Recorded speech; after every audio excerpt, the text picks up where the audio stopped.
Hello, I'm Lizzy. And I'm Izzy, and we need help. Each week we stumble through a new book, method, or concept that might take us one step closer to being our best self. Yes, we make fun of ourselves. And others. But mostly just ourselves. So here is to seriously not taking self-help quite so seriously.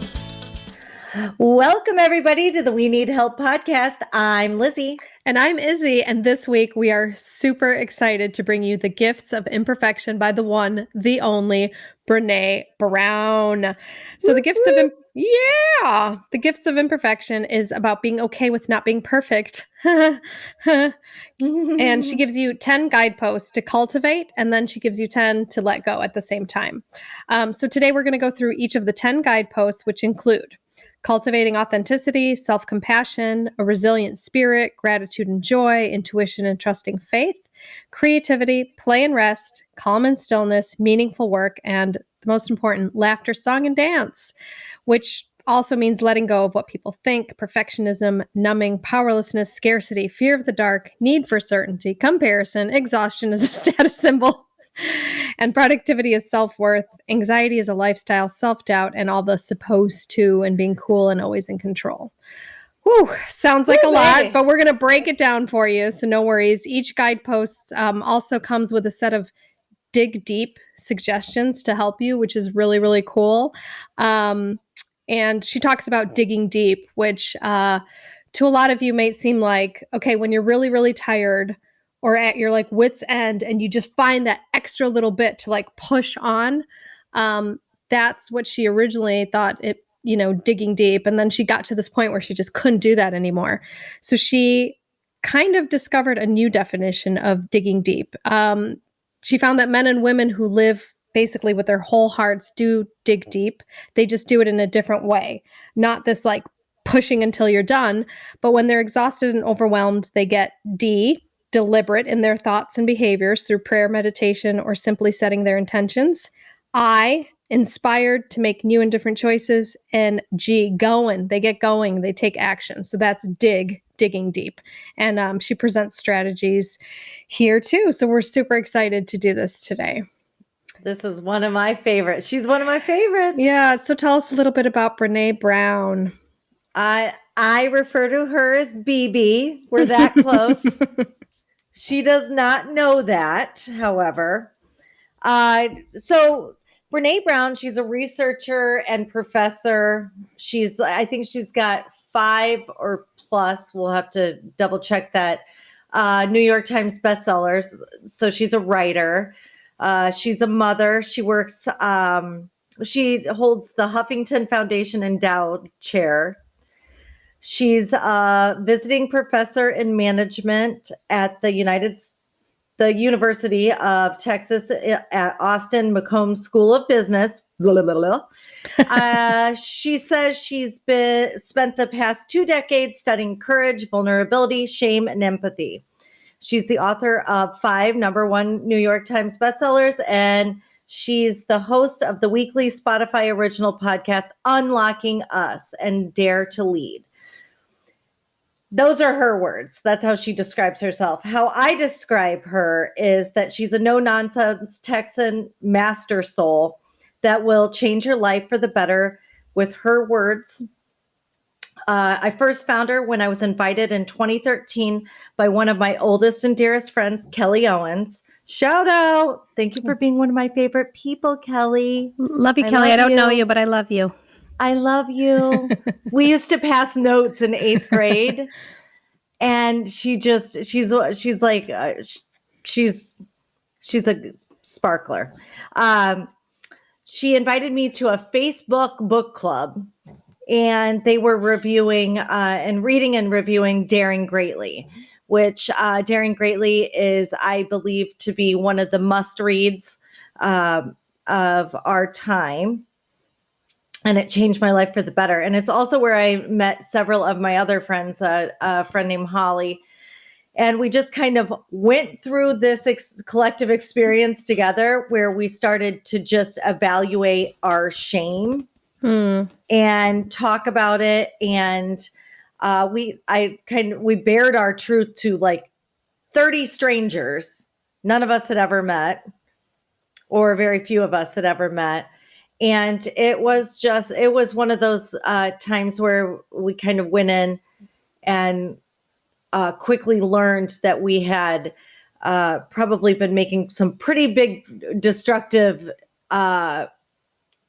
choices based on shame. So it was amazing. So what do you know about Brene? I just know that she is 25 years sober, which is awesome. And yeah, that's her thing. She wrote this beautiful article about her sobriety in 2019. You know, and I can feel a lot of recovery talk in her work, and I just love that because I can really relate to it and identify with it. And she basically said that addiction, like most addiction, it's fueled by shame and the not enough gremlins. I love that she calls them gremlins because I call them little monsters. Like my character defects or whatever, I call them little monsters, and she calls them gremlins. And yeah, and she also talks about how, you know, once she's sobered up from alcohol and substances, you know, food and work came up. So it's always something. It's filling that soul with something. So yeah, she's in sobriety, which is cool. Rock on. And she's just so cool. She's so awesome. She's so like, well, I'm going to say it, she's not cool. Like, you know what I'm saying? Like, she's not like, she's just real. I hate using the fucking term real because like, you know, but she's just herself. When I look at her, I think the word endearing pops up. Like just like she's endearing. Like she's kind of goofy. She's nerdy a little bit. She's kooky. She constantly talks about like, well, the research shows, and I'm a total believer in like, I want the proof. Yeah. Like you talked about like, I mean, she constantly is going back. Well, my research showed it's not like she's just like coming out and telling us this. She's spent months and years and years and years doing the research to tell us this stuff. It's not like she's put in the footwork. Yeah, she's put in the footwork. Yeah. She is super cool. I highly recommend anything she did a TED Talk. That's how she kind of her career got like launched. It's the fifth most listened to TED Talk ever. So yeah. And it was about vulnerability, and she's funny too. She tells funny stories. She told a story about her husband, and it's a really great TED Talk. So I really suggest you check it out. We can have the link on our website. Yeah, she uses terms like you can't swing a cat without hitting something. Like, you know, she just uses like crazy terms like that. I have actually swung a cat in my life. So oh no, here we go. Here we go. PETA, I did not advocate this, and yeah. Was it alive? It was. You want to embellish on this at all? No, I do not. Do we want to work this out? Not on this episode. We'll do an animal episode in the future. I want to vouch for Izza that she came with me. I have 2 cats. The cats were unharmed. No cats were harmed in the recording of this podcast. 0 cats were harmed. Okay. All right. So speaking of your imperfections, of my perfections, the gifts of your imperfections, besides swinging cats and other livestock. Tried to swing a cow, but it was heavy. That little tail, it didn't work. You need a smaller animal with a bigger tail. It requires a long tail and a smaller animal. Speaking of long tails, how about your imperfections? What do you like? Are you aware of them? How aware? I'm aware of them because I had to become aware of them because when I was in recovery, that was part of the process. Like I had to list out basically my character defects. So I'm very aware of my imperfections. And I think my biggest one, the one that bothers me the most, is fear of what other people think of me, fear of not being good enough, and like this codependency. Like it drives me nuts. I mean, this morning, I can't relate. Maciek said something that was like, it wasn't even critical, it was an observation. And I had to go to bed for an hour. I could not. I was like destroyed. I went into bed, pulled the covers up over my head, and it was like, I'm useless. Like, I ruin everything. I just want to die. Why? So yeah, I'm acutely aware of my imperfections. So you're a waste of an ovary. I got it. I'm a load that should have been swallowed.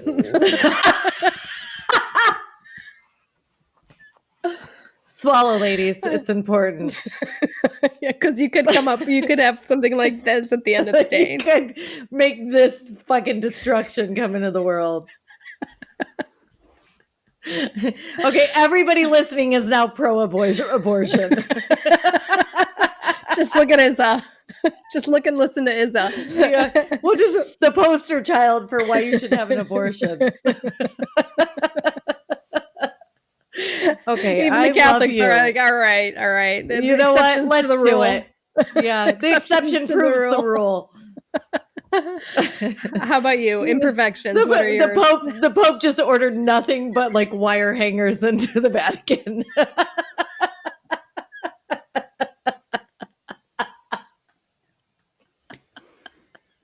Only wire hangers.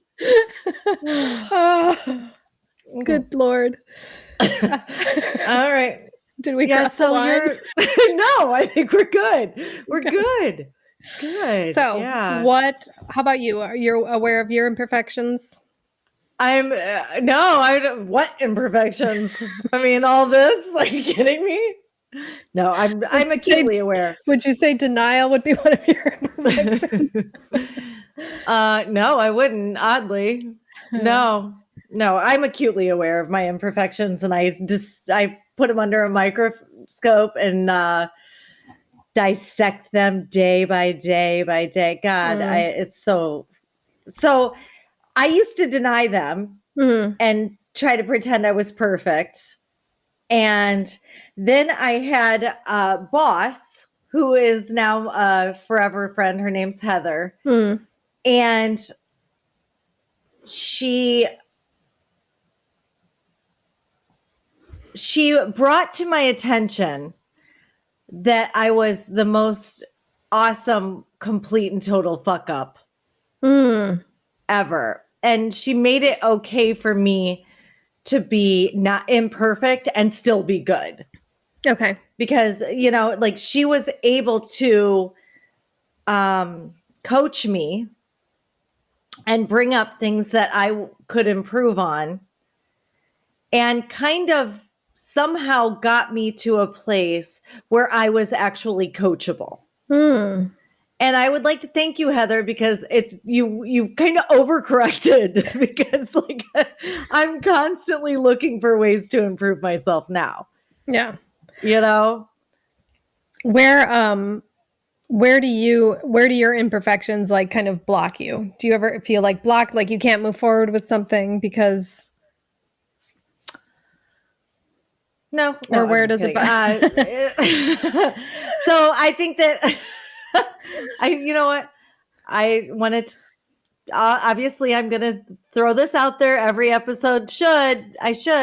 Mrs. Yates, I fucking hate you, my third grade teacher who told me I was stupid for crossing my T's too low. I know Izza's heard more about Mrs. Yates. I just think you're like so positive. You wanted to make like a plus sign, like a positive sign. You wanted it was like a future pregnancy test every time. Yeah. But I think I am a perfectionist and wanted it to be perfectly down the middle. Yeah.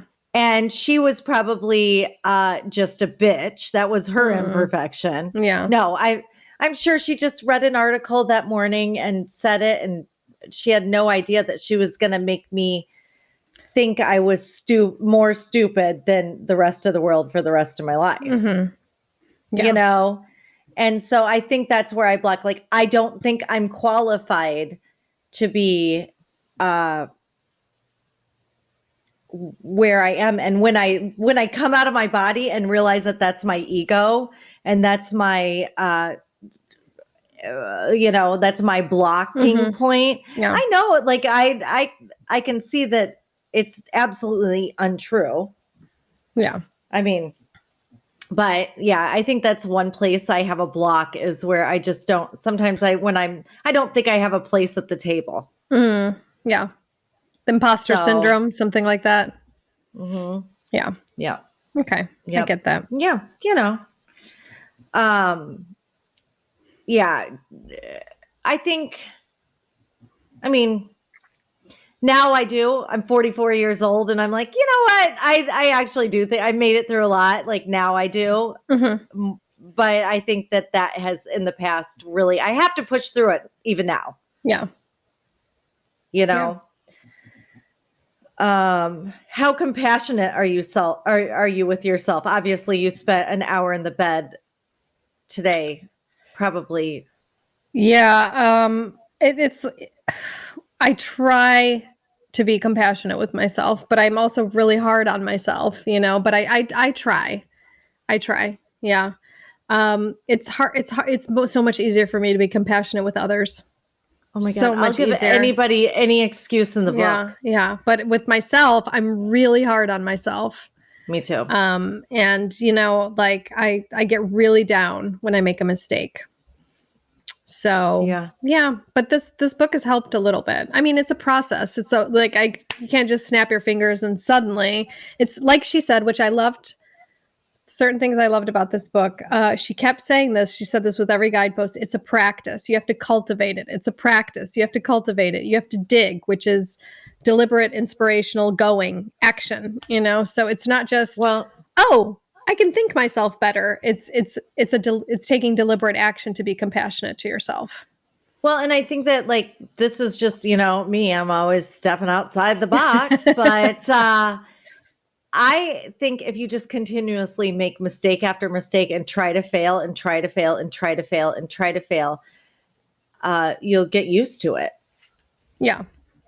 I mean, that's kind of where I'm at right now with it. I'm like, I'm just going to like continuously try to like notches in my belt, like of failure. But like the people that are not failing out there, they're not doing anything. Yeah, she talks about in the beginning of the book before she gets to the 10 guideposts, she talks a lot about connection and vulnerability. And as human beings, we need to be connected to one another. And this guise of perfection, if you don't let it all hang out, you're not going to be able to connect with others. We connect through our vulnerability. So I was talking to Maciek yesterday. This is really interesting. And Maciek who? Maciek is Maciek for our listeners is my fiancé. He is my fiancé. And I was saying that I've lived in Poland for 15 years with a 3-year break in London, and I don't have very many Polish girlfriends because Polish culture, the way a lot of Polish women and men were raised is you don't air your dirty laundry anywhere. Everything stays behind closed doors. And so we had a long conversation. I was like, I wonder why I don't have that many Polish girlfriends. And because I have a couple. Them. Because you terrify You're too much. You are too much. And then I go back under the covers. I have no friends. But it's that thing where I think a lot of Polish women have been taught it's a generational thing to not be vulnerable. Do not show your weakness. Do not show that. And therefore it's really hard to connect with someone who you think is perfect. It's so much easier to connect with somebody who's like, even today I forgot about a meeting and the girl wrote me, I'm so relieved because I thought I was the only one who forgot about meetings and we automatically connected and it was great. So I'm impressed that you forgot a meeting. I have to say, I'm so proud of you because those of you guys, this is your first time, Izza is very, you can count on her. Like that's one thing that you like. She is going, if it's on her if it's on her planner or her calendar, she will be there. Yeah. She might take out her fiancé to get there. She might drive over pedestrians, but she is going to be there. So I'm very proud of you. Congratulations. Someone once, my friend from the university, I once asked her, why are you friends with me? And she said, because if I was locked away in a prison in China, you would find a way to get me out. Best compliment of my life. That is the best. And it's so true. So true. So I think, I don't know what I think. I think I would find you if you were in a Chinese prison. I think so. Nothing against the Chinese. Oh. Not that there's anything wrong with that. Not that a Chinese prison is worse than a Japanese prison. Or what do you think? Who do you think has the nicest prisons? Norway? I'm always like, yeah, probably maybe Norway, but I'm always thinking who has the best airlines? Singapore, Dubai, but then I don't think their prisons are very nice. But a Dubai prison, where would you? Probably US has okay prisons. The US? Maybe. They don't have nice prisons. They don't? No. How do you know? Mm-mm. Well, my brother was in one. Oh, okay. Yeah, and I know quite a few. Let's cover that in the afterbirth. Where are the nicest prisons? That's going to be where are the nicest prisons, and you guys stay tuned because where are the nicest airlines are also going to be on there. Yeah, it's going to be great. Anything else? Anything else? So should we start going through the guideposts that she offers to? Yeah, let's do that. But before we do, what is your idea of pure joy? Oh, that's a good. I think my idea of pure joy is doing something that I love to do and also brings joy to others. You know, I love making people laugh. You know, that is like, I love that. That's my idea of pure joy. And yeah, doing like just what my heart desires, you know, so that's pure joy for me. Yeah, that's when I feel most joyous. How about you? Brunch.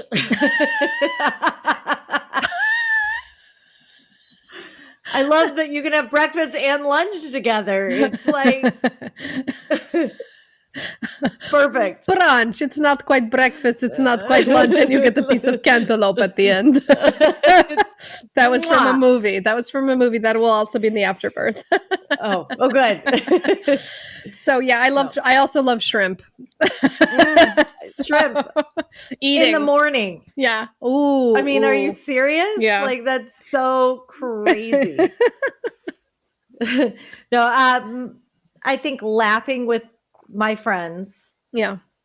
You know, or laughing with the people I love is my absolute joy point. Yeah. You know, I think it can be found in making love. I think it can be found in motherhood. I think it can be found in connecting with a friend on like through pain and vulnerability. But my purest joy is just laughing, just like and cry, like laughing through, like just till you cry is just my favorite place in the world. Yeah, it really is. So yeah, okay, the end. No. All right, so these are her guideposts to what she calls wholehearted living. So what do you think she means by that, wholehearted living? Well, I think that when you have all of your everything is okay. Everything is wonderful. Like when you're feeling your best, that's your wholehearted life. Like when you're not hiding, when you're not in the shadows, that's living in the light. Yeah. Yeah. I agree with that. I think it's living without fear too. Like just exposing. When I think wholehearted, I think like you're exposing your whole heart, so others Yeah. can see it and you're okay with that. You're not ashamed of it. Yeah. Completely in the light. Yeah. Just right there. Yeah. So she's got some guideposts to living wholeheartedly. Because in living wholeheartedly we connect with others and we need this connection to survive. So guidepost number 1 is cultivating authenticity, and it's just letting go of what people think. So what other people think of me. Mm. Yikes. So have you ever That's trade is a yeah. fun one. Yeah, that is my fun one. Have you ever traded in your authenticity for approval? Like, have you ever not been yourself because you wanted Oh, to gain approval? yeah, every day. Yes, I have. I think my 20s were spent doing that. Mhm. I think my teens were spent doing that. Um, I called it, I walked around a wave of bullshit. Mm, I was just exactly who I thought everybody wanted me to be. yeah. And, that might, like, looking back, probably the people that were in my life, they were like, that's what you thought I wanted you to be because you were way off. But yeah, I mean, I still do it. I still will be that wave of bullshit for other people. And I honestly, I do it out of being lazy. Mhm. I'm like, I don't want to explain myself. This motherfucker can't go as deep as I can go. Mhm. So I'm just going to pretend I'm surface and talk Oh, about your Tory Burch sandals that I don't give one fuck about. Not that yeah. there's anything wrong Wrong with with Tory Burch Thurber's sandals. sandals. But like, if like I'm not going to be my full self and really say what's on my mind Yeah, you mentioned that because somebody once said that you were a really tough pill to swallow.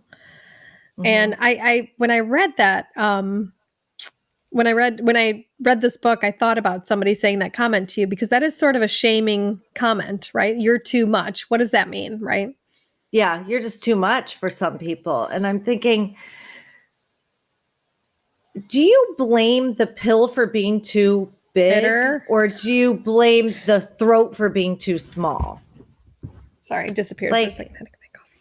hi. Hi, You sorry. know what I mean? Like, Yeah. is the throat to blame? Is it the fact that you can't swallow me? My fault or yours? I'm and I guess it's not about fault. It's just some people aren't for you.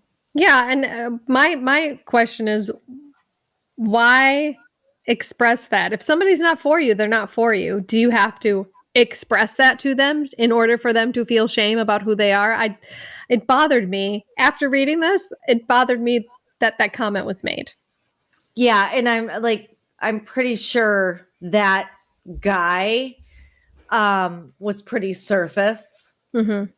Like had I not been 23 years old or something, I would have been like, I'm sorry that you can't swallow big pills, but that's not on me. You know, um, eh, yeah, it's. I think I just Mhm. sometimes when I meet up with somebody, I don't exactly come into the light because they can't appreciate me anyway. Mhm. So it's like I just dull myself back, Mm. keep myself small, don't rock the boat. Mhm. There's a lot of people that just don't want to be a part of my life. I mean, like in that way, they just can't handle it. So and I know this isn't the right thing to do. So I make myself smaller to help them, Mhm. or it's actually selfish because I just don't want to be rejected. I don't want to be like, Mm. eh, you know, She talks about that. She said we change ourselves in order to not be rejected. So yeah, and then that that becomes a barrier for forming true connection, which we need connection. So So one time we were all sitting out, and I'm pretty sure my dad doesn't know how to listen to podcasts, but sorry, Dad, I'm gonna tell the story. And I was like trying to get deep with my dad. Like, I'm like, Dad, like doesn't it drive you crazy? Like, what makes people tick? Aren't you curious of what makes that happen? And my dad just said, why? Yeah.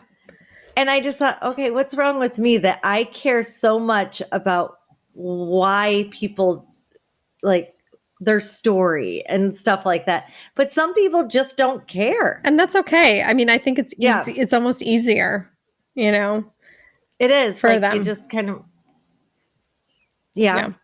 Yeah. So How about you? I, Have you? yeah, this was a hard question for me because, sorry. She said, you know, have you ever not been authentic? You're authentic. I didn't know who I like from childhood. I couldn't be my authentic self because I was punished for being my authentic self. So very early on, I lost who I was. And I didn't even know if somebody had said to me in high school or something like, just be your authentic self. I would have no idea who that was. I was whoever anyone wanted me to be Me too. since Yeah. being a little kid. Mm-hmm. So it took me until I was like 43 to get to know She's 43 what now. even I like to do. I remember when I got sober, um, I had a friend call me and she's like, "Do you want to go to an art museum?" And I was like, "Do I?" I had no idea what I like to do. I'm like, "I'm not sure." And I remember I remember being like, "Geez, I don't know. I don't know who I am. I don't know what I like to do." And it took a bit to figure that out. I remember when I moved up to Chicago from Central Illinois, and I just walked around my apartment. I had no money. Mm, I knew no one. yeah. I walked around that apartment, and I just thought it was the first time I'd actually thought about what I wanted to do. I mean, what I actually enjoyed doing, and I couldn't believe it. I didn't know Hmm. what to do. Yeah. It was just so I went to work, came home for like 8 months and started writing and like found out what I like. That's wonderful. It was the weirdest thing. And the lucky part about it is I had no money. I Yeah. was trying to like I had left a relationship and just left my money in the Mm, relationship and just moved out. And it was like, man, who am I? What makes me tick? And I yeah. had never been away from my family long enough. It was Yeah. like, just from my family into relationship. Yeah. Yeah. And then it was like, oh yeah, like I really don't like there are things that I thought I liked that I just didn't like. Yeah, same. That's, trading in authenticity for approval. Like your approval is more important to me because belonging is so integral to humans that belonging is more important than me being true to myself. But it's such a paradox because the more we're disconnected from ourselves, the more it's hard to connect with others. So we connect with them surface. Oh, I Oh like the my same God. music. I like this. And then I we're love so we're that. so lonely in connection because we're not authentic. So I Yeah. was like lonely for years. And just now I'm being I'm getting comfortable with myself and what I like to do. So I think one of the things that, and I can't remember where I learned it, but okay, so I was so scared when I first started going out. After that 8 months, I started going out. yeah. Everybody was inviting me everywhere. I was like starting to get friends in the area. This, that never, like, it was like everybody was super cool. But I was getting to the point where I was going out every night Hmm. and it was just exhausting. So I was so codependent at the time. I could not say no that I didn't want to go out. I named my couch Chuck and said I had plans with my friend Chuck, I which love that. led to my bed being named Chuck Senior. My spare bedroom being named Chuck the Third. But Yeah. I'm so bad at, even now, I'm so bad at saying no. Yeah. And it really is such an empowering word. Or no, thank you. I don't want to. It's not that I can't, because I could. I just do not want to do it. And I started doing it and it throws your people off at first. I think this is a huge part in this guidepost. It's pausing and thinking, do I really want to do this? Is this something I really want to be doing? And saying that word no, I think, is definitely cultivating authenticity. Saying no and then saying, not because I can't, but I don't want to. Right. I'm not willing to do it because it's not what I want to do. I think that's a huge thing. Yeah. Yeah. She suggests to cultivate authenticity, to find like a mantra or a saying that sort of grounds you. I think she even, we'll cover this in the afterbirth because I didn't write it down, but I think she just says, be authentic, or something like that. My father, he's so smart. He told me actually to write the word no on my hand, just to remember, because I'm such a slapping people with it, and then they have like on, on their face. Why is on my face? What's on? So it's on. It's on. But yeah, I think maybe for the afterbirth, we can each find a mantra or saying that grounds us to cultivate this authenticity. So let's do that. All right, let's do it. Mine might be something like, fuck that.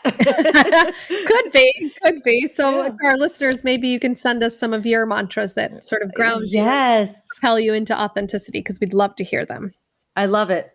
Somebody I remember in Daring Greatly, and we'll have to do that book eventually. I think it was like, you have to remind yourself when you walk into some like an event that you would normally be intimidated, is show up and be seen. Yeah. All you have to ask yourself is to show up and be seen. Love that. And it's like, okay, but that's kind of scary sometimes. Yeah. I mean, it is scary. It's scary to let go of who you think you're supposed to be, and then just embrace who you are. Mm-hmm. That's a scary thing, and I had to learn that in my relationship, because I was, this is how I'm supposed to be as a girlfriend. Right. This is how, and Maciek said the most wonderful thing to me when we first started dating. He said, your imperfections are perfect for me. Like he loved my imperfections because he just thought they were so perfect for him. And I just realized that I'm trying to be someone I think he likes, but that's not real. That's not sustainable in a relationship, because you're just going to be burn out and be exhausted. It's not sustainable for life. Yeah, I think that like finding people that find your idiosyncrasies or imperfections or whatever you want to call them. I like to put frosting on them, say idiosyncrasy. But finding someone that finds you just a show that they want to watch, that they think is funny, or, I think that might be the key to finding lasting relationships, is people who actually enjoy your imperfections, like them. Yeah. And I think that's what, I think that's why we're so close, because we just we enjoy each other's. I love it. I love it. Me too. The whole thing. All right. Which I think brings us to point 2, cultivating self-compassion, letting go of perfectionism. This is a hard one. I love her quote. She said, shame is the birthplace of perfectionism. So that's a really great quote. Are you a perfectionist? Yes. Yeah. Okay. Yes. To the point of I'm in recovery because nothing will springboard you into recovery of perfectionism like parenthood. But I love my home to be clean. I love parties to be my way. I love things to go perfectly. I want them. I have a true idea of how things should go. And when they don't, I am now capable of rolling with them and seeing the funny in it now. Yeah. I didn't. I'm definitely recovering. Yeah. How about you? Yeah, I think it was for me, it created a feeling of safety, like if I just organize everything really well and everything goes off without a hitch, I will then feel secure. It just creates this feeling of like safety and security. Um so yeah, I'm wondering because what she said about perfectionism, and I'll read it. Perfectionism is a self-destructive and addictive belief system that fuels this primary thought. If I looked perfect and do everything perfectly, I can avoid or minimize the painful feelings of blame, judgment, and shame. And then she wrote that healthy striving is self focused. How can I improve? Perfectionism is other focused. What will they think of me? And I don't know if that's, I question that a little bit because I'm like, is my perfectionism trying to avoid what they think of me, or am I just doing it for myself? Because I think sometimes I don't really think about what they think. I think of more of myself, like creating safety for myself. So I'm not sure if if my perfectionism is other focused. What do you think About you, or what do about you you think? What do I think yourself? about you? Yeah, Well, I definitely care about what other people think of me. I yeah, always have. Um, we talked about this a couple of episodes ago, but I love when my girlfriends think I'm beautiful, yeah, or I love when somebody thinks like the party went off without a hitch because of me, or like their experience is joyful because I created it. Um, but I will say if I woke up and I was the only one left on earth, I would still fold my motherfucking towels right. I would still want my house to be super clean and organized. Yeah, yeah, yeah. So So I can't really I can't, and I don't thrive in an environment that is cluttered and not just so. I love when I feel good. yeah, It's not about necessarily about the way I look. I love when I feel good. I hmm, love when it's not, and think, I really don't think if no one showed up, I still think I would look exactly this way yeah, yeah, and do. yeah. And but I'm wondering if that is just self care, or if does it create anxiety? Because I think that's where the perfectionism comes in. If it's not perfect, or do you have anxiety? Just do something about it. I Yeah, don't yeah, know. yeah. I don't know. And I think she was talking in there. You're like either an overachiever or underachiever in Mm-hmm. some things. And I think I do just go to work and do Yeah, something about it. yeah, Maybe too quickly. yeah, Cause I'll be like, oh, these jeans are too tight. I need to go on a detox. Like, yeah, boom. yeah. I'll just handle it. I don't know if that's one of my imperfections or if I think that might be one of my strengths. I just think I'll handle it. My problem is when I see somebody else's jeans too tight, I'll put them on a detox. That's not cool. And by People don't somebody, do like you mean that. Jason? Somebody, Well, Jason is not kind of like under my strangers. umbrella. Jason's under my umbrella, but I have been known to try to get people to handle their business. So that's where my tentacles become imperfect. Okay, okay. Oh, How are you mind when your own motherfucking business, Lizzy. how are you when you make mistakes? I don't blame others. Hmm. I take full responsibility, probably too much responsibility. Yeah, I'm crushed. I know it's my fault. I know I need to do something. I'm going to act. I'm going to try to be better, or I'm going to sit there and just like she says, a shame spiral might happen, but I do allow myself to get out of it. I Okay. think now. I Yeah. don't think I used to, but I do now. So How about you? You practice self-compassion? I think so. Yeah. Do you think so? Do you think I do? I think you do. Yeah. I think you do too. I think you get a little down and then I think we bounce right back up. So I don't think we wallow for too long. I don't have We're the not patience. wallowers. We're not wallowers at all. We're definitely. You had an hour in bed. I'm surprised you stayed in that You know long. why? Because I think I was tired. And I think, I don't know if she did mention this a little later, but rest. I think I was just tired. I was like a little kid, Well, we do. Our buckets get empty. Our energy buckets get empty. I don't know, like if that's the Yeah. right terminology, but like Yeah. I'm much more likely to be nasty to myself if I'm tired or overstressed or I put too much on myself. Like I definitely will be a shit to myself. Yeah. Yeah. So she, what Brene does in this chapter is how to cultivate self-compassion. She uses the work of Kristen Neff. So she's a researcher in the field of self-compassion, and she said there's three elements to self-compassion. It's self-kindness. This means being nice to yourself as you think as you would be to others if they made a mistake, right? So showing yourself the same grace that you would show others. Second, it's recognizing this common humanity, which is we all make mistakes. We're all just human. We're not robots. I'm part of that. And then mindfulness. So just feeling, staying in the moment, feeling what we're feeling, not trying to just escape from it, which I think that's what we have.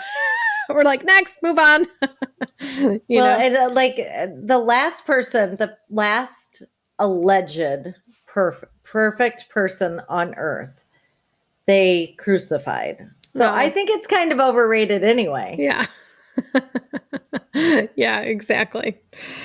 So there's that. I think like you were saying, like we get back up, which is the next cultivating a resilient spirit. That's the next guidepost, which means letting go of numbing and being powerless. Yeah. So you always say, and this is one of my favorite things you say, fall down 7, get up 8. Yeah. Like you are resilient. I am resilient. Like that is our motherfucking jam. Yeah. Exactly.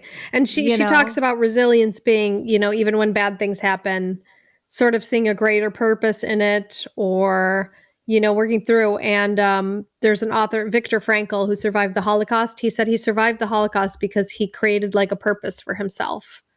And that's how he got through being in a concentration camp, is because he thought, I'm going to write about this. I'm going to write about this, how I survived this, and it's about having that sense of purpose.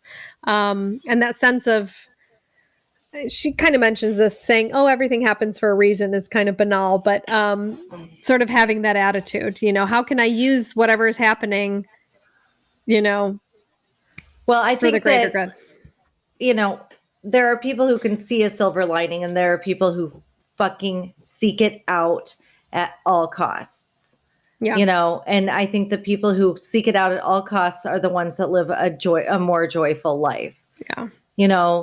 I can honestly say there's not a lot of people that, at the end of the day, like I am grateful that Jacob came into my life, my son who died of SIDS, who came into my life.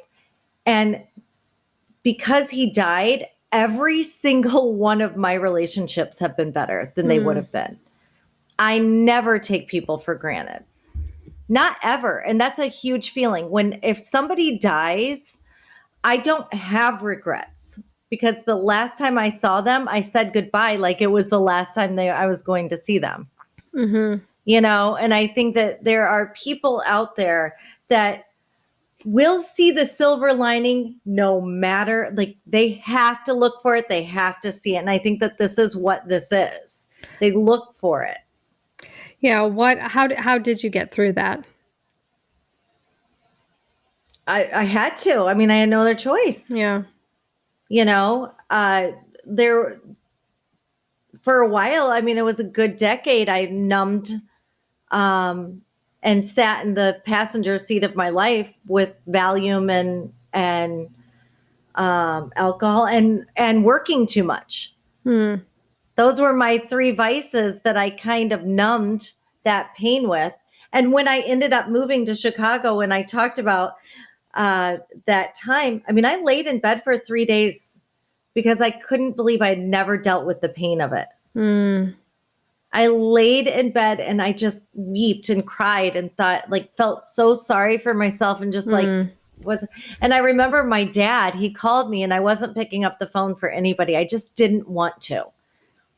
And I remember his last voicemail. He's like, if you don't pick up, I'm driving up there because I'm, way too involved with my family and pick up the phone every single time they call. And I remember getting that voicemail and I just was like, okay. I set my phone down and I just went in the bathroom and started the shower. And I said, when I get out of the shower, that life is washed down the drain. mm, And I'm starting new and I'm going to live a life that's got some joy in it. Cause I hadn't yet.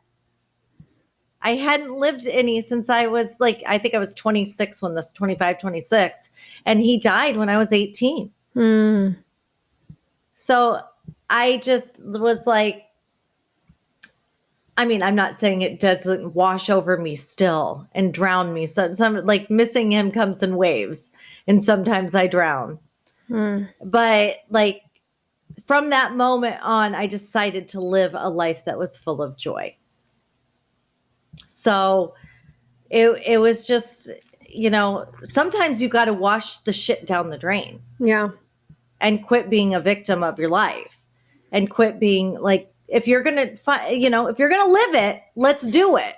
Like, let's just not, because I was pussyfooting around and bullshitting and leading people on and faking and pretending and trying half-heartedly to kind of sort of be a part of life. And at that moment, like I decided that I was going to live, Yeah. Get you busy. know? What is that quote from Shawshank Redemption? Get busy living or get busy dying. Yeah. Well, and isn't Yeah. that what I was doing? Had Yeah. I kept going like that, Yeah. out until 2 or 3 o'clock in the morning, getting up at 6 o'clock in the morning, working a 15-hour shift, doing it again, Mhm. doing it again, doing it again. Yeah. And all the while, not actually cultivating connection whatsoever. Yeah. I might have like, I remember the relationships I had, they were so, I was living with someone, I might have been having sex with them, but they didn't know me. I mean, I wasn't there. I was a Mm. shell of self. Mhm. I look back and I'm like, part of me wants to like send a fruit basket, or obviously I would add the add on for chocolates and just say, I'm like so sorry that I was a black cloud in your life. I was a black cloud in my own life. Yeah. But how about like, you know, I to even ask this question, what makes you so resilient? It's, she talks about this. I'm going to read what she says and then I'm going to say what I think. So she talks about cultivating your resilient spirit. She notes that across the board, wholehearted men and women are spiritual people. That doesn't mean religious. It means wholehearted people have a deeply held belief that we are inextricably connected to each other by something greater than us. It's this oneness that provides a sense of purpose and perspective in life, even when the going gets tough. It helps you recognize that you always have what you need within you to persevere through challenges and setbacks. And I just have a strong belief that in this economy of the universe, nothing is wasted. Whatever is happening to me, I can get through. I've survived 100% of my worst days, and I'm still here. And I Mm-hmm. think that's what brings the resilience. Like, I will survive anything because I have. I think that's Yeah. what makes you resilient. I was, you, end of the day, your son died. You were still standing in that shower, Yeah. and that's the deal, as painful as that was, so I think that's Well, and at the end of the day, I will do anything for my dad not to pop in. yeah. Oh God, he's I coming just don't want over. my dad to show up. I Okay, know. I'll get up. That Never is mind. resilience. Again, we talked about this in Unfuck Yourself. Negative motivation. Yes. In Gary said that negative motivation doesn't work. It works, people. It works. I do not want my dad to come over. My dad was going to stop by. I got up. I love you, Dad. I'm sorry. We love you. We're joking. We're joking. That's one thing, course. like, I can say about my dad. Like, he also, like, part of resilience, and I'm just gonna, like, nobody talks about it, is being funny. Find Yeah. the funny in it, people. Yes. Like, life does not have to be this goddamn serious. I'm like, I'm sorry you have ADD. I'm sorry that your dad was mean to you. I'm sorry that, like, fucking God, make it funny. Yeah, it's not Make a it veil of funny. tears, people. It's not a veil of tears. Yeah. Yes, I had and I know this woman who was sexually molested from the time she was a baby, like her first memories. And we were taking a Cosmo quiz about the age that we lost our virginity. And she was like, "Oh, that's easy. I never had it." What? Like, I'm like, you win. Like, but she was like, she just made it funny. Like, I'm sorry. Like, and she had a lot of years to heal from it and stuff like that. But like, she eventually found the funny in it. Like, this horrible thing, the worst thing that can happen to you. She eventually just decided to drop the fucking luggage of it and laugh. Yeah. Like, you gotta laugh, people. Yeah. I mean, don't sit next to me at a funeral because I do get when I get nervous. Well, this is horrible, and I don't even know if I should share this, but I will. I just shared about the molesting, and it inspired me to share when one of my best friends and she came to visit Poland, and we went to Auschwitz, and there was like the room of shoes and the room of hair and the room of suitcases, and she's like, where's the room of laptops? Like,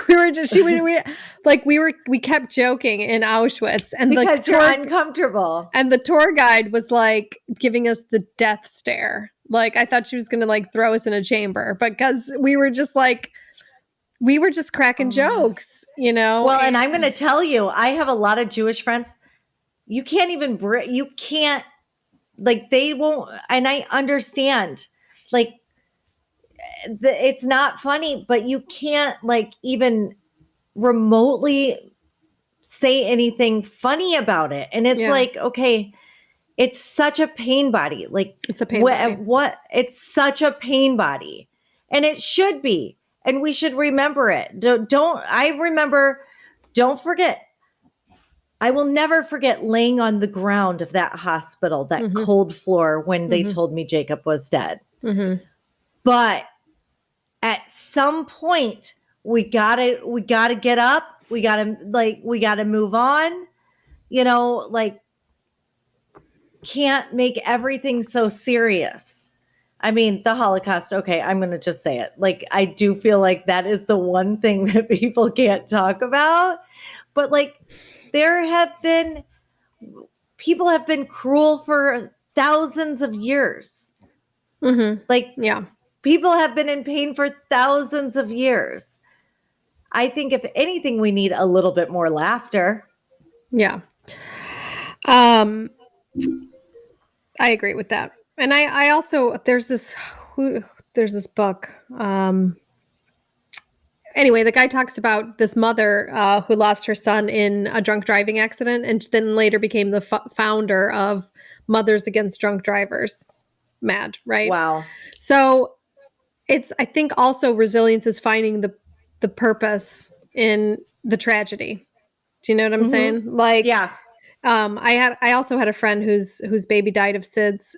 Oh, no, it wasn't SIDS. He was born with a congenital heart Oh, condition, okay. and he was in and out of the hospital all the time. And so after he passed, what she did was she designed a line of clothing for sick babies that are easy to remove and put on, so they could put all the and they Wow. can have all the wires, because most of the babies are just like lying there in the incubator with just the diaper.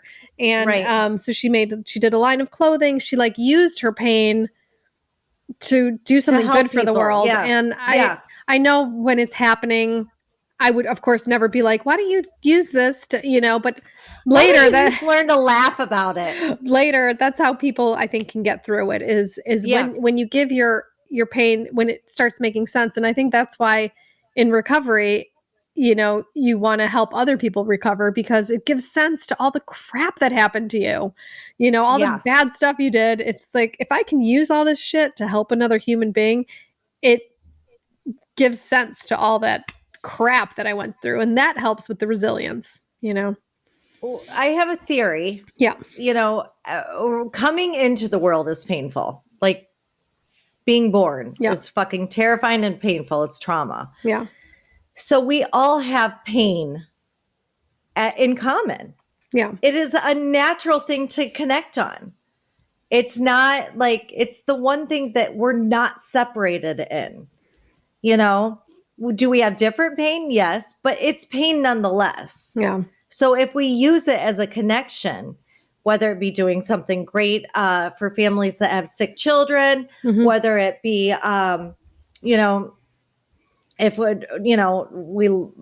God forbid, we lost, some family member to whatever, like spinning that into gold in some way, shape is really like the key to living a wholehearted life after being shattered. Yeah.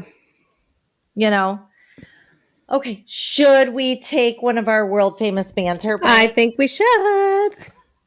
Yay. Okay. Well, before we do, let me just remind our listeners to Give us your money. I'm like, why am I ashamed to ask for the money? No, show me the money. We have a Patreon account where you can support us. We'd love you to, just so we can get, pay for equipment, pay for editing, pay for all that stuff. Our webpage, and you can support us on www.patreon. That's patreon.com / we need help podcast written together. We need help podcast. We need help podcast. So written together, and then you can contribute to our Patreon. All your money. Give it all to your us. money. All right. Give us your money. Let's do Banta. We'll be back. We'll be back. We're back. So the fourth guidepost is cultivating gratitude and joy, which means letting go of scarcity and fear of the dark, meaning fear of the unknown. Ooh, I am actually scared of the dark. Did you know that about me? You are? I'm terrified of the dark. That. Yep. Really? Yep. And I can see things in the dark. So that's why. Okay. And like dead people? No, I can see if it always seems like I can see images in it. And one. And two, if one thing creeps into my mind, my imagination is so vast and powerful that I can convince myself that there's someone looking at me that can see me and I can't see them. Or like I can't watch scary movies. Mike D, our friend that we met through, he made me watch Quarantine once. I literally had to jump off the bed for the next week because I was afraid something was going to grab me from underneath the bed. It's weird because I adore horror movies. I know. I love being scared. What's wrong with me? I don't think anything's Why? wrong with you. I want Okay. my movies to have a good, positive beginning, a positive middle, and a positive ending. And I want to see them get married and have a baby. Okay. Nothing's I wrong want with the you. baby. I want the baby to turn into a demon and kill its parents. I think you're completely normal. I'm the weird one. So, what does she talk about in Cultivating Gratitude and Joy? She talks about something interesting called foreboding joy, meaning it's the fear that the other shoe is going to drop when good things happen to us in life. Like, I can't be happy because the other shoe is going to drop. I am going to tell you, I have foreboding joy when it comes to parenting, and I don't know a parent that doesn't. Mm-hmm. I am convinced that, like, I'll look at Scarlett and I'll just have this, like, she described it in the book where she was looking at her daughter and she was like, oh my God, I'm so lucky. And then, like, it washed over her that, like, certainly something bad is going to happen. And I get it Wow. too. I get it all the time. Yeah. Okay. That is a very Polish characteristic to not be happy. There's so many sayings tied to that. There's so like you say, don't cheer the sunset before the sun sets. You know, so there's like all these weird sayings like Yeah. don't be Oh, happy. the Irish love for you to be terrified. Dead in it. Yeah. So Basically, if you're yeah, not right in front of them, you're dead in a ditch. yeah. So but do you have issues with this in general? Like, do you always feel like, oh my God, the other shoe's gonna drop? Or aside from No, parenting? I think in general, I like, and I have since I was a child, I assume that I am charmed. I had Mm, no idea that we were poor. I mhm, like, I honestly believe it's always going to work out for me. I'm yeah, always going to get what I want. It's just it's like an assumptive thing I have going with the universe where the universe is like, oh, well, yeah, she expected it. So there it is.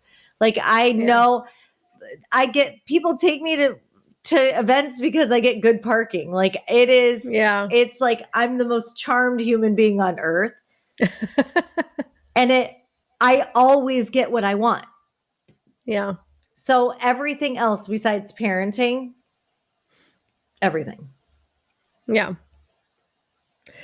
Um, I think she said so many good things here. She said, a joyful life is not a floodlight of joy because that wouldn't be sustainable. I love that.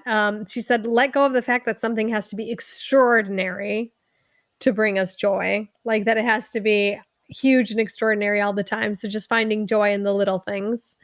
There was a lot in here. Do you have Well, I go was going to ahead. ask you, like, what is one of the things that you've experienced joy just this week? Like you didn't win the lottery this week. So what was like one of the small things that you were like, wow, I can't believe that? Or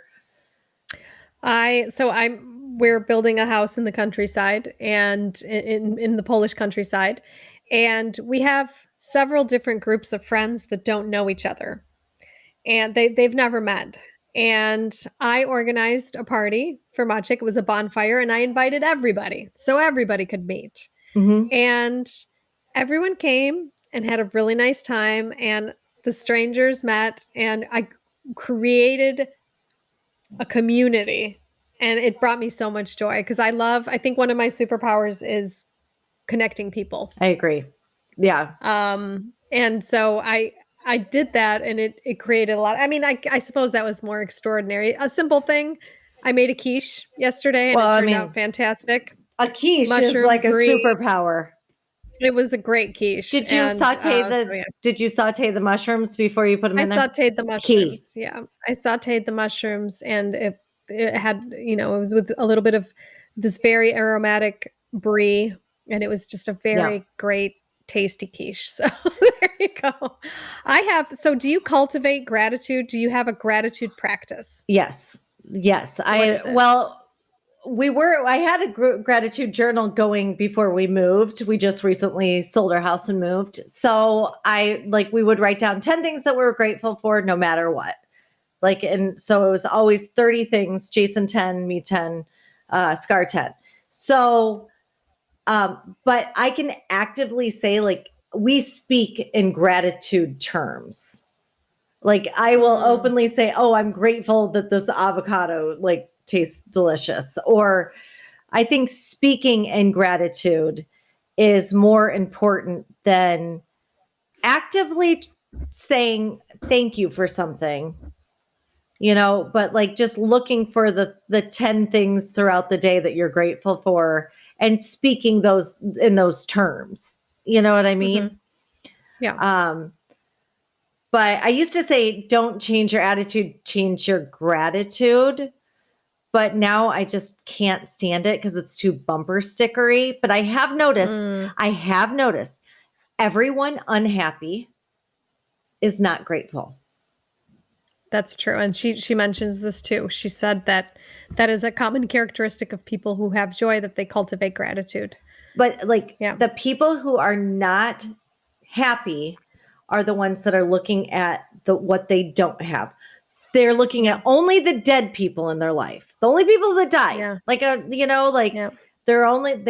They're miserable because of that. They're miserable because of this. They're looking at the news and just thinking how bad the world is right now. Well, let me tell you, folks, the world's always been bad. There. Don't you feel better? But the world's great. We have so many things to be grateful for. I'm not talking about that little guy that's on the meme that has no water and the scariest place on earth, the little starving little boy that the lady's giving him water. I'm not talking about that little guy. I'm talking about all of us that are just sitting there miserable, depressed, fucking drinking ourselves to death, fucking the whole miserable bitching, moaning, nobody's good enough, everybody's shit, people are pulling in front of you. How about being grateful for your car? How about it's just, I mean, I can honestly say if you're miserable, unless you're dealing with a horrible health injury or you don't have fresh water, I just, there's something to look for. There's some bright light to see. Yeah, we say in recovery, avoid the deliberate manufacture of misery. I So avoiding love it. that. Yeah. And I think we have this disease as human beings of not enough. It's just not enough. And I get this a lot with sober ladies I work with. They come in and their lives are destroyed because of alcohol.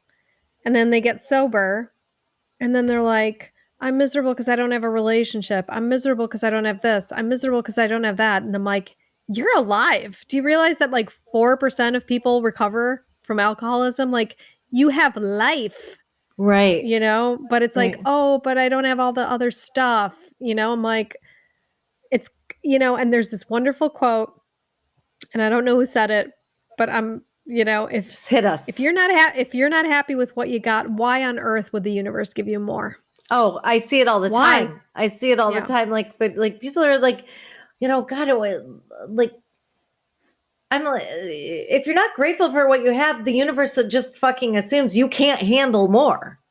Exactly, because she's not. I've given her all this, and she's not happy with it. It's like, Jesus. So why should I give her more? It really pisses me off. Of course, I take a subject like gratitude and get fucking annoyed from people, but it's okay, you have all your children. You have all your, you have food. Okay. I mean, you woke up. There's if you can't be grateful for Netflix, go fuck yourself. Yeah. Yeah. I mean, there's especially people who grew up with basic television. I'm so grateful for Netflix. Like, you could just put a show on whenever you want and watch it. It's a It's miracle. a miracle. Amen.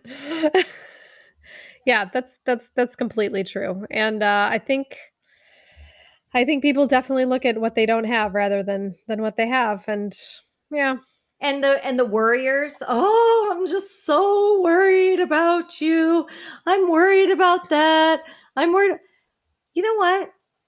Like, honestly, it's the biggest waste of time. I talk about it all the time. Use your imagination for fucking making money or making somebody's day better or making a solution, thinking up something. Like, you're wasting your brain I so had bad. I'll tell you the funniest. My mentor, she was when I first got because you all know. I mean, I'm going to make a very general statement, but most addicts are just selfish, self-seeking, self-centered people, and then they get sober and they slowly start seeing this. But I remember calling my mentor when I was first getting sober and calling her and complaining, like, "Oh, this is happening," and she's like, "How'd you sleep?"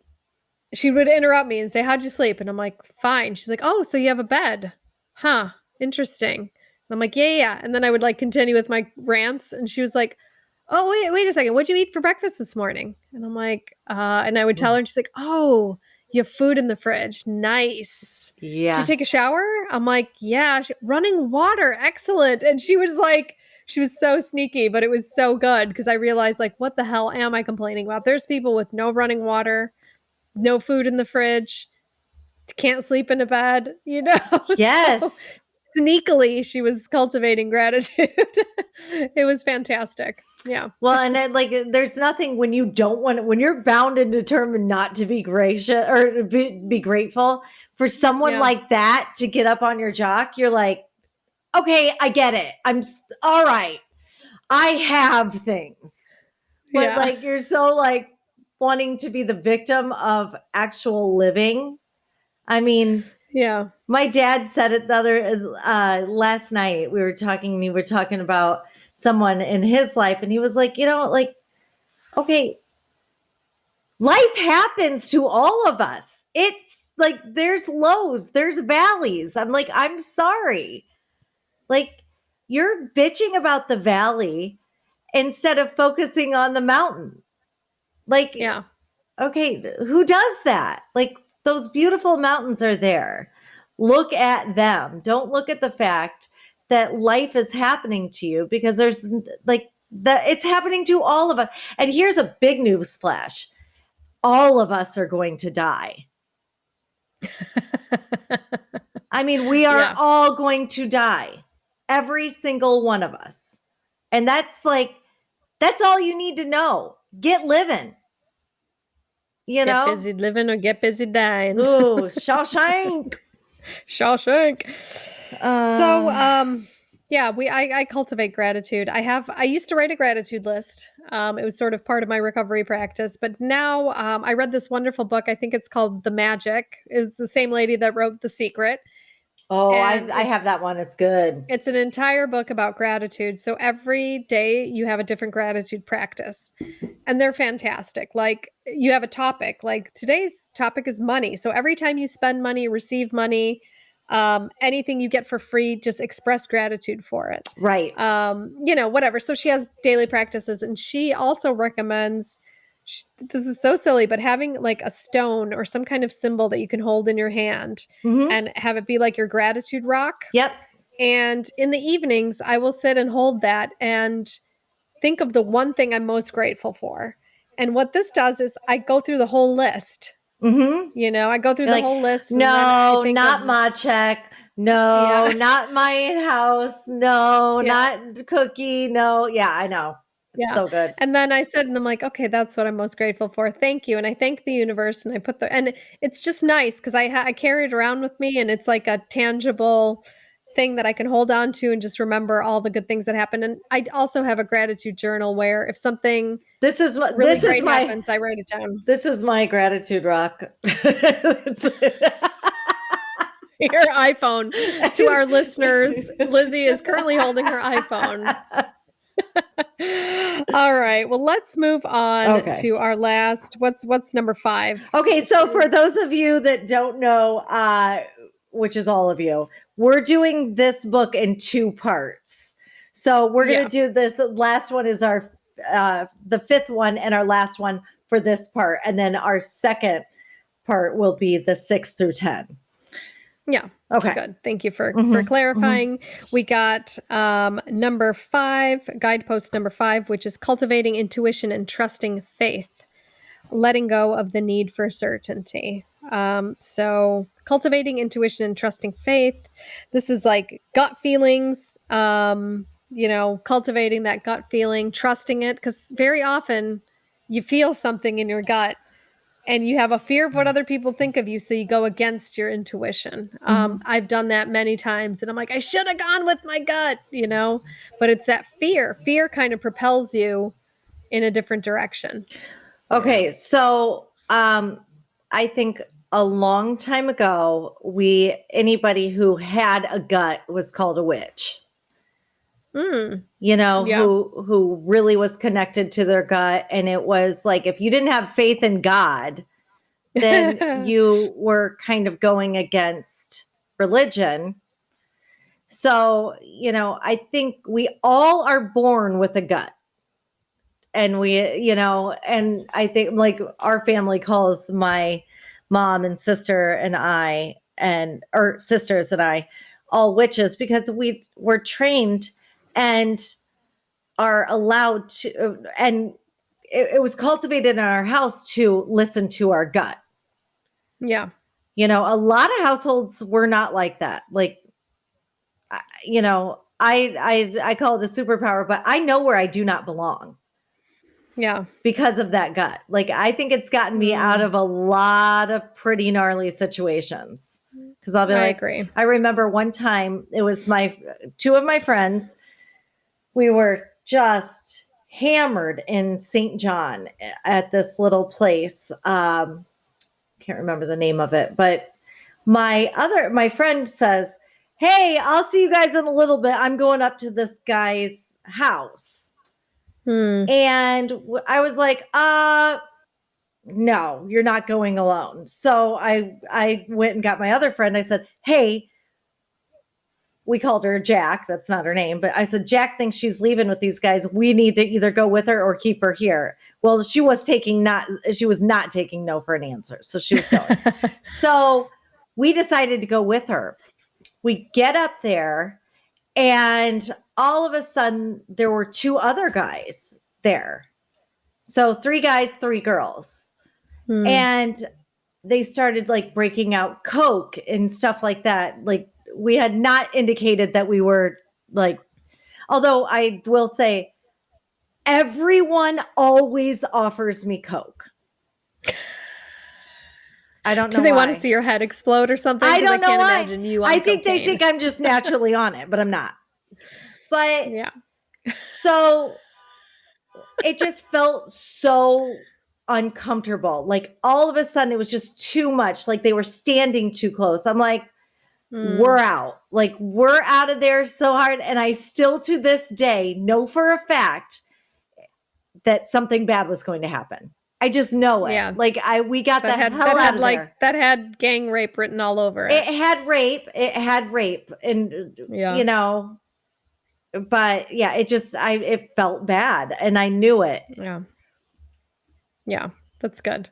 Yeah. I think she talks a lot about this in the book, just to listen to that feeling and to make sure it's inner voice led rather than fear led. Because when fear leads, that inner voice gets confused, I think, and so I very often have to stop and think, is this fear leading the way, or is this really my inner voice leading the way? And if it's fear led, then I have to work on getting that fear removed, or getting it down a little bit and just see what does really my intuition say. So plugging into that intuition. I like that idea of cultivating the intuition, because you think intuition and sometimes it is like that. Sometimes you do get that feeling, but sometimes you have to also pause Right. and kind of center yourself and really think, what is my inner voice truly saying right now? So Scarlett was really good at gymnastics, just naturally. She's just got the Yeah. body for it. She's super flexible, the whole nine. So she kept saying, I don't want to go to gymnastics. I'm like, oh, let's go. We already signed up, this, that, and the other thing. So we're out to lunch one day, and I went to the washroom, come back, and Jason said, hey, just so you know, Scar's not going back to gymnastics anymore. I said, oh, okay. And I was like, what happened? And she said, Mom, I don't like the way that old guy there that's always there looks at me. And we had a choice. We could have said to go, or we could cultivate her using that gut instinct and say, you know what? Yeah. Whenever you feel like that, you don't have to go. Yeah. And that cultivated that instinct for That's her. wonderful. You didn't shame her. You didn't. We said, that's good. And you know what? We didn't tell everybody about this creepy guy, this, that, and the other thing. And, she learned that day, and there's been several of these that we've used her gut instinct and let her have that, Yeah. So what are some of the, what's your favorite way to use your gut? I've been learning to cultivate it, right? A lot of the time, I can give you an example. I had cancer about 2 years ago, and there was a moment where I had to decide whether or not to get radiation therapy. It's radioactive iodine that you have to take. And I was getting a lot of pros and cons from all over, and I was in a lot of fear around it. Yeah. Because some people were saying take it, some people were saying don't take it, and I was reading, and there was both sides. I mean, it was always impossible to make a decision. So what I really had to do was kind of get centered with myself, not make any rash decisions out of fear, and really listen to my inner voice. I connect with the universe. Yeah. I sat down, and higher power, whatever you want to call it, I sat down and I asked for guidance. And my mentor always says, if you don't know, don't do anything. That's what my Gigi always said. If you don't know what to do, don't do anything. And that's the best advice I ever got. And it's hard for me because I'm like a wham, bam, thank you, man, done. I want it settled, sorted, done, so I can move on. Yep. But the pause, practicing the pause. So ask for my fear to be removed and for the right answer to come. And the right answer did come. It was to go ahead and take it, which is unusual for me because I don't normally like to take anything. Yeah. But I took it, and it's so funny because I ended up having a horrible reaction to it. And then I called my mentor in the middle of the night, like, I shouldn't have. And she goes, well, since you did, I guess you were supposed to. You're like, that was like the most wonderful thing she could ever say to me. Yeah. Because it just calmed me down. But, I've been the cancer has not come back. So that's wonderful. But I did, right. That's kind of how I use that instinct, is that I pause, I ask for the fear to be removed, and then I make that decision that's just really deep in there, Okay, there is one part of this that gets me. It's like, yeah. All right. So I had two fears. One fear when I was pregnant with Jacob, and one fear when I was pregnant with Scarlett. And they were just, I didn't have any other fears. So the first one was when I was pregnant with Jacob, I was terrified, crying to my mom that he's going to die of SIDS. He dies of SIDS. My when I was pregnant with Scarlett, I said, you know what? When I first introduced peanut butter to her, I am going to go into the parking lot of the ER and I'm going to introduce peanut butter to her. Mm-hmm. Everyone said I was nuts. Mm-hmm. She has a peanut allergy. So my thing is, I should always trust my intuition, or did I manifest those two things? I don't think. I'm just saying the laws of attraction versus the law of intuition. You know, Yeah, that's a tough one. I tend to believe that the law of attraction cannot make people die, or you know what I'm saying? Like I don't think I don't think it's that power. I think it is powerful when okay, it comes to us and attracting money and doing stuff, but I don't think it's like a life or death let's just thing. we should nonstop talking about city buses hitting us and see if one hits us. How about we do the money thing or something? Okay, okay. All right, I'd fine. rather do that than a Okay. bus. All right. But yeah. So yeah, cultivating the intuition, and yeah, but most of the time it's just I think a honoring the gut is really important. Is just yeah. like at any point when you feel that wave go through you, like, or Mhm. yes, that yes feeling. Like I Yeah. felt it. I felt it about this podcast from the get go. I've never looked back. I've Yeah. never Yeah. it's Yes. not been, it's in my soul. I know for a fact that we should be doing it. Yeah, and we had, and you know, God bless her, we had a friend who she offered us this coaching thing, and something in our guts just said No, we no. need to be Yeah. dedicating all of our time to this. Yeah, and so I think it's really important to Yes, listen and to we that. did. We So, did. yeah.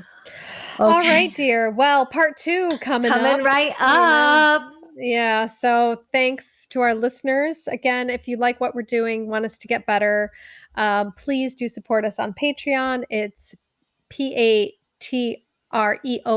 patreon.com. No, backslash. // This is why we need editing. And that costs money. We Need So Help go podcast to, on Patreon. yeah, patreon.com / we need help podcast. Yeah. Give us And you your can money. help us. Help us. All right. See you next Because we Tuesday. need help.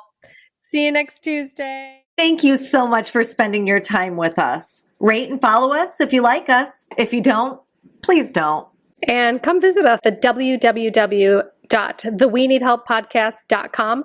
There you can find show notes, links for books. You can join Audible, which is, you know, how we actually read our books. We listen to them. And we have special exclusive content just for you. Also, feel free to subscribe to our Patreon account. That's where you can support us financially because we need it. And it can be anywhere from $1 to $100 billion a month, you know, whatever you can afford.